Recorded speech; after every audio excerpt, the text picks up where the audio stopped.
Hello and welcome to Mr. Thompson's math tutorial. Today we're going to be talking about dividing whole numbers by fractions. So here's my whole number right here. It's the number 4.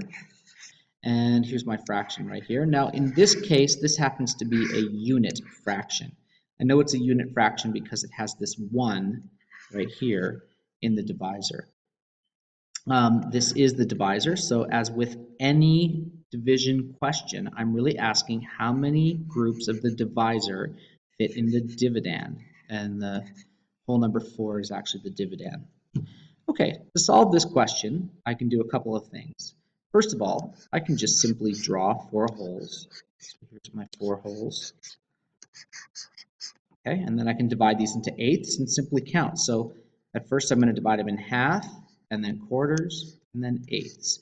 Half, quarter, eighths. Half, quarter, eighths.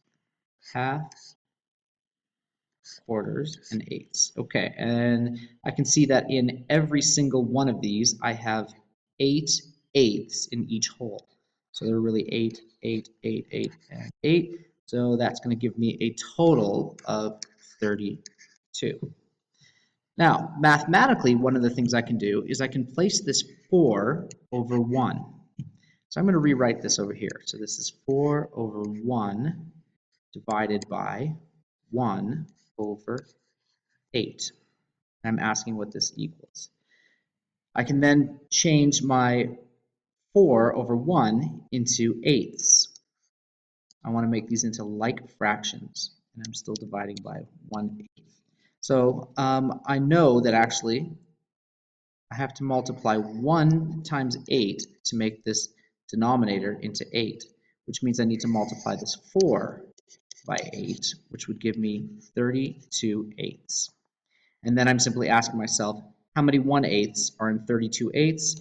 And again, the answer is 32. Right back to the start. Okay, let's look at a non-unit fraction. So if I scroll down here and we look at a non-unit fraction, so what about how many 2/3 are in 3? So I can do a couple of things. I can draw a model of this. So if I quickly just do a model of this, I would do 3 holes. 1, 2, 3. I'm going to divide it into thirds. Why did I pick thirds? Well, because this denominator is in thirds. So I'm going to divide these holes into thirds. This is a quick draw, so these aren't very perfect. And I can simply count. Well, there are 3 here, 3 here, 3 here.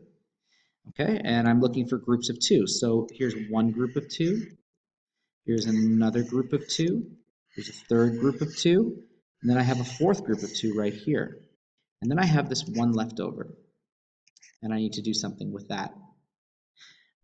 Let's look at it mathematically, and we can see what we can work with on this. So I know that 3 over 1 is 3. So I'm going to divide 3 over 1 by 2/3. I'm going to make these both into thirds. Now one of them already is in thirds, so I simply rewrite that one. But I ask myself, 3 times what is 3? And the answer is 3. So I'm going to multiply the top also by 3, which would give me 9. So I'm asking how many groups of 2/3 are in 9/3? Well, I can tell that there are 4 whole groups, and then I have this remainder of 1. Here it is right here in my drawing. So I have to ask myself, how much? I'm looking for groups of 2/3, and I have 1/3 as a remainder. How much of a group of 2/3 is 1/3? So a full group would be 2/3. So that would be my denominator down here. It is 2 groups of 1/3. But I only have one of those groups. So I can see that actually that would be a half of a group. 1/3 is half of a group of 2/3. And that's why this answer is 4.5. Thank you for watching.